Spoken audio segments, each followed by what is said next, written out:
I would now like to introduce my boss, the next speaker, Mr. Bertrand Moses. He is from the Child Development Office in the Office of the Prime Minister, Gender Affairs. Please welcome Mr. Moses.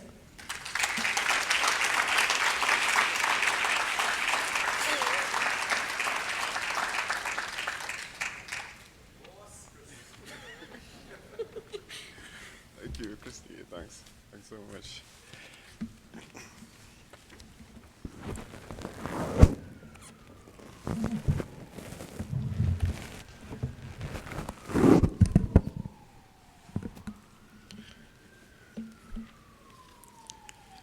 Wow, I did not expect to see Christy up here. That really touched me. Let's put our hands together for Christy.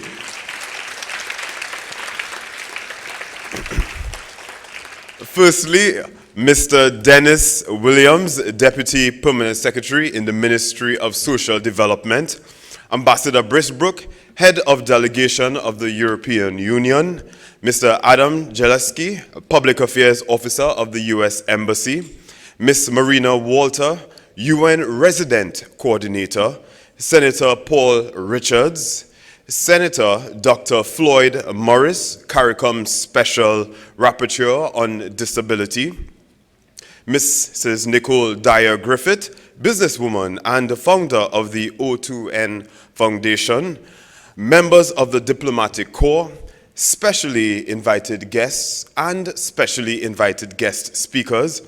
Dr. Christy Casa, Dr. Stephanie Smith-Lee, self-advocate and inspirational feature speaker, Mr. Emmanuel Bishop, the father of the Down Syndrome Family Network, founder Mr. Glenn Niles, and the mother of the Down Syndrome Family Network, Miss Lisa Ghani, of course, who is the director and honorary board member, members of the media, specially invited guests, and families of the Down Syndrome Family Network, welcome.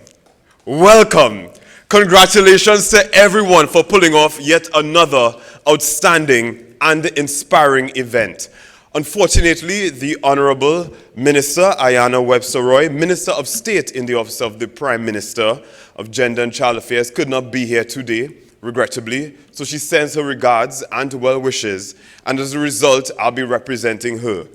But it is my pleasure to be here, and it's a pleasure to join with you and celebrate yet another outstanding event.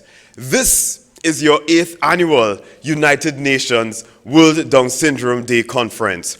And the Office of the Prime Minister commends you and celebrates you for your outstanding achievements. As we observe 2019's theme, which is no ordinary theme, almost a cliche bandied about, leave no one behind, I want to ensure you that the OPM remains committed to your cause, to ensure that children, regardless of what they are challenged by, will achieve their fullest potential. In developing the Vision 2030, an assessment was done of the cultural landscape of Trinidad and Tobago. And it revealed people feel something. People are saying something within our nation. And it doesn't matter where they're from, but they're all saying the same thing. There still prevails some misunderstanding, mutual suspicion, and hidden tension and feelings within our nation of marginalization and alienation among groups in our society. Is this true or false? True. People still feel left out within our nation. According to the United Nations, each year approximately 3,000 to 5,000 children are born with Down syndrome. This country has recognized the need to work with the United Nations with its global action plan for addressing the needs of children with Down syndrome. And in 2007, we became a signatory to the United Nations Convention on the Rights of Persons with Disabilities, which has given us the tools and the strength and the inspiration we need to go forward to help everyone affected by Down syndrome, or rather, living with Down syndrome. I would like to share with the audience some of our work at the Office of the Prime Minister in this regard.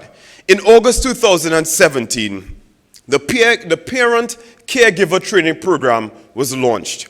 We did so in collaboration with the Office of the President, Autism Speaks, and also the World Health Organization. And we were able to roll out training through master trainers from ministries and NGOs throughout Trinidad and Tobago to ensure that caregivers and parents of children living with Down syndrome have the tools that we need. We're happy to report that that came to a close at the OPN's end, and we handed it over to the Ministry of Health to take it forward in the MH-GAP program. So look out for more in that regard. Secondly, the initiative that I'm most excited about, which really was a life-changing effort for us here at OPM within the Child Affairs Division, was the participation in the mentorship program, which of course featured the star of the moment, Christy. Now, how many of you all know Christy? Raise your hand.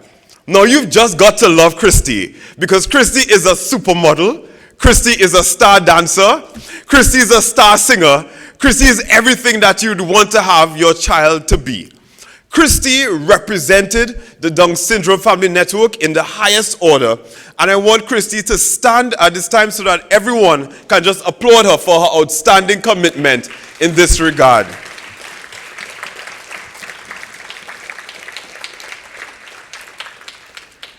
Congratulations to you, Christy. And I want to say, the beauty of Christy is that she made my work as a boss easy, because Christy kept everyone on their toes. So when people would open up the computer and look at movies, she would say, no movies here. Or if something went wrong and somebody didn't do their thing on time, someone came late, you, Miss Lady, no, you're late, you got to watch your time. And I was like, beautiful. And I think that's the beauty of having inclusion and diversity.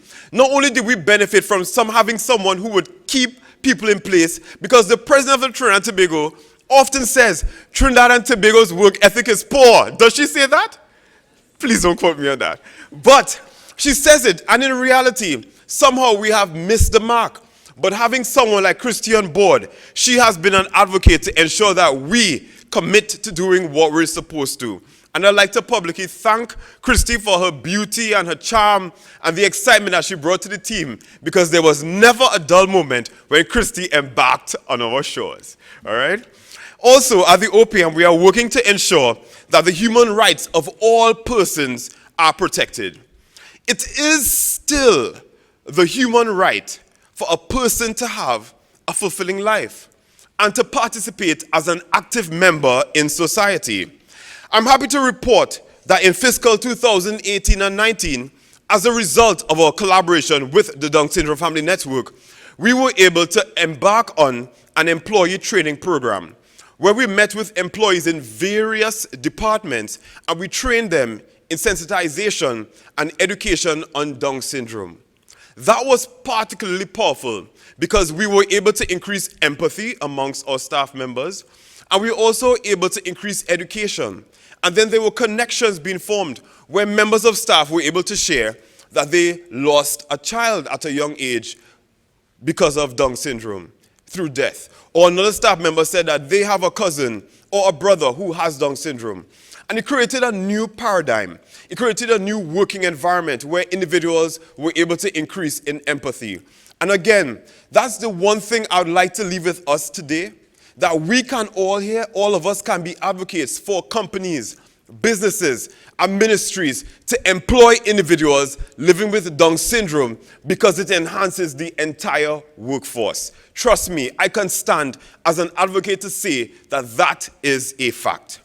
I'm also pleased to officially announce that the draft of the National Child Policy has been completed and returned, because last year I shared that, and returned from Cabinet, from Parliament with the go-ahead.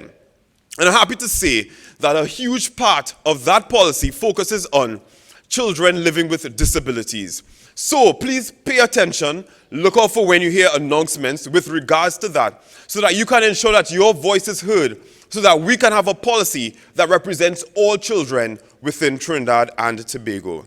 Finally, I'd like to share with you our next initiative. And I must say that being a part of the Down Syndrome Family Network as a supporter at OPM, we saw the need to change the way that we do programs at OPM.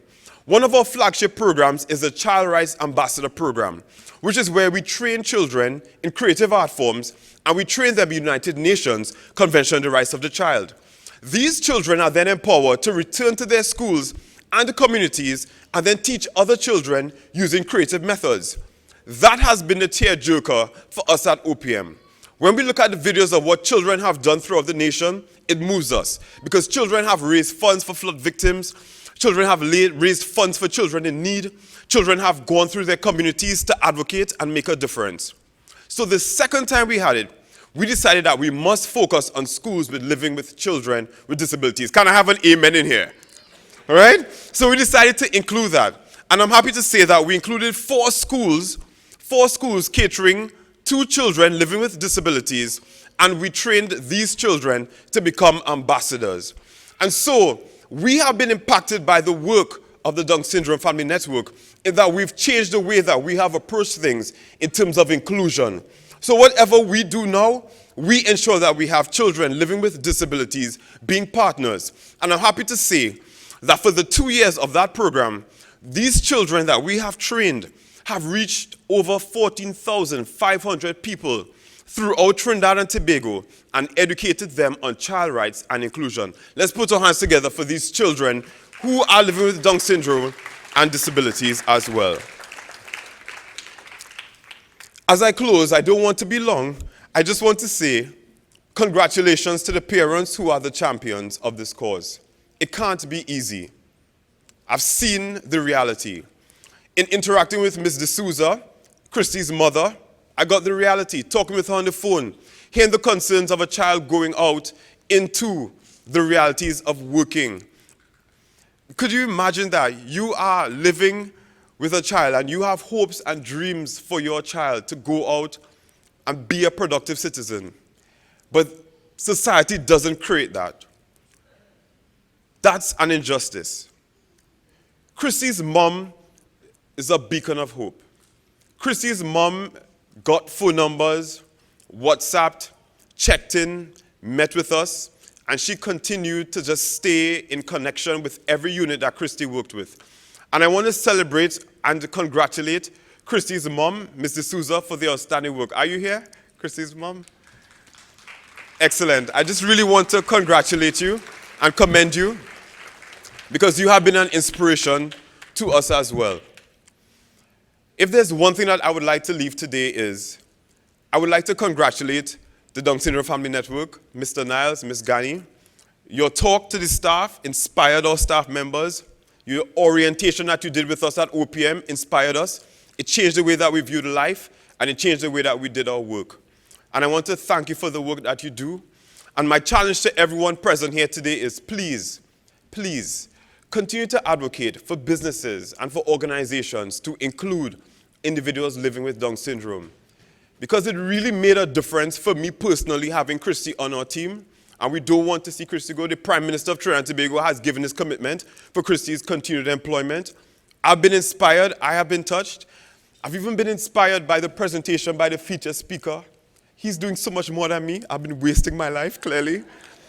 And that's the beauty of inclusion, because I think that the message is, when you include people, you inspire everyone. Thank you so much for allowing the Office of the Prime Minister to be a part of it, and congratulations to the Down Syndrome Family Network.